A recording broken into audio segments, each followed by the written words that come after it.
Ladies and gentlemen, it's Hot Legs, straight from the Wine Exchange, with wine expert Kyle Meyer. Hola y bienvenidos a Hot Legs. Today we're going to Spain, and we're going to Spain for goo. Wonderful, yummy, sticky goo.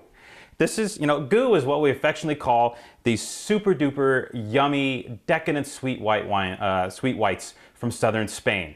And today we're going to focus on two of the best goos, which are two of the finest dessert wine values in the world from Alvear.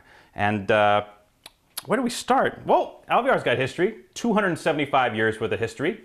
They're located in an area called Montilla Moriles, which a lot of the confusion with some of these wines on occasion is that these are sherry wines, which in fact, these aren't from Jerez. They're not from sherry. These are from an area to the north and the east of sherry. Not too far away, but a little bit of a drive, you know what I'm saying? But not crazy, a couple hours. And they use one particular grape in Montilla Moriles, as opposed to sherry, which uses several different varieties. They use the Palomino for many of the dry wines, and they use this grape, Pedro Jimenez, for their sweet wines. Now, in Montilla Moriles, they use exclusively Pedro Jimenez, or as we affectionately in the business call it, PX. Everybody knows it is PX in the business. And the PX makes the greatest, most decadent dessert wines from this neck of the woods. Unique way they make the wines. They harvest these grapes pretty late, and then they take the grapes, these PX grapes, and they dry them on straw mats. Just kind of let them bake there in the sun for a bit. Then after that, they crush them. And then what happens is to make the dry style wines, they won't fortify them. They won't add a grape neutral spirit to the wine. They'll just let it ferment until it gets to around 15% natural alcohol, which is the groovy part of PX. PX has the ability to ripen intensely. So you don't need to fortify the dry style, sherry style wines from Montilla. But these do get a little knock of brandy, so they preserve their sweetness. And boy, are these sweet. If you like sweet dessert wine, man, oh days, it doesn't get any sweeter than this. Woohoo! So let's dig in. Alvear is known for these style of wines. So we're going to start with their straight PX de Añada. That means it's a vintage PX. It's a 2004 harvest. And these wines clock with fortification around 16-17% alcohol. So they're still not, they have less alcohol than port. Okay, so they're not as spirity as port. A little easier to drink. That's if you can drink them, because these suckers are thick. They cling. We call it the endless glass because you can never get rid of it. These jokers are so viscous and beautiful. And they have this gorgeous, great quality PX from Montilla. Has this fabulous white raisin and fig and prune character to it, but good prunes. You know what I mean? Not grandmother prune juice prunes. We're talking like prunes you'd actually eat. You know what I'm saying? And you can just get lost in these wines.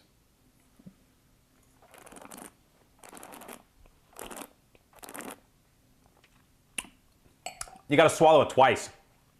I mean, it's ridiculous. Rich and nectary, delicious, viscous, yummy stuff that you would have on its own as a wonder with cheeses. I mean, this is the blue cheese dessert wine. Fabulous with blue cheese, which usually, the blue character in the cheese kind of really knocks a lot of stuff out. It really plays really strong. But these wines are so rich, so intense that you can definitely blue cheese it, no problem. Chocolates, or just on their own, whatever. Gorgeous, gorgeous wine. The Alvear family's been doing it the same way for 275 years. And one of the unique ways they do it is what they call the Solera system, which brings us to the next one. Let me, if I can physically get it all in my glass, drink this first. Lord. Soleras. Solera is cool. You see Solera on a bottle of wine, the word Solera, which you can't see on this label because it's really horrible. Solera is a good thing. What the Solera is, think of it as a wine pyramid, okay? At the bottom of the pyramid, you have the wine that's getting bottled. Now what they do is they keep adding new wine to the top of the pyramid, and over a period of time, they work the wine through stages as it ages. That rhymes.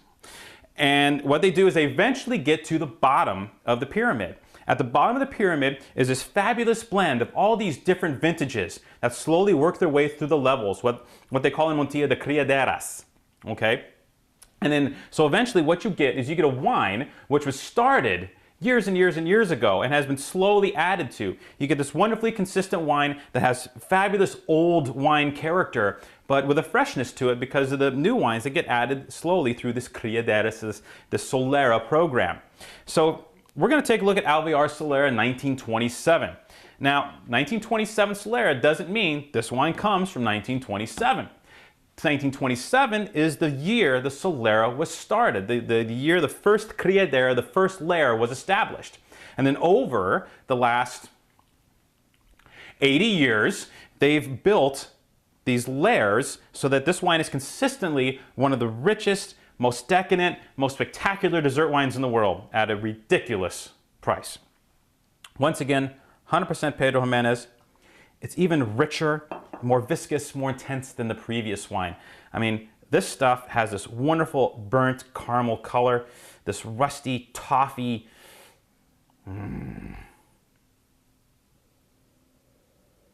Sweet Lord.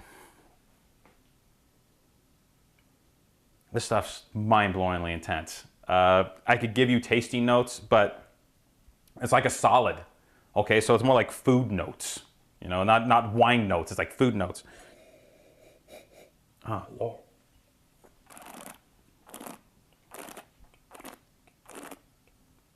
I don't know if you can catch this. Look how it all collects back in the bottom of the glass again. That was empty. And then we have this fabulous collection of viscous, leggy. This is hot legs. This is hot legs. Look at those. Unbelievable. These wines are indestructible. They last forever. You don't need a lot. One of these bottles will carry you through months and months. We have had the Alvear wines open for years. Literally years. And they've been just as good as they were when you first opened them. They're some of the most astounding dessert-style wines out there in the world. I mean, just they're freaks. Beautiful, viscous, white raisiny, pruny, figgy, yummy freaks. And the cool thing about them is, you know, it gets hot. It's damn hot in southern Spain. So you know what these cats do? And they actually endorse it. They, in a pinch, put Alvear on the rocks. That's right. Sweet, cool Pedro Jimenez. Check this out. I wouldn't recommend adding ice to any other wine in the world. The only reason I'm doing this gig is because the Alvear said, Senor, you should put some ice in the wine if it is very hot outside.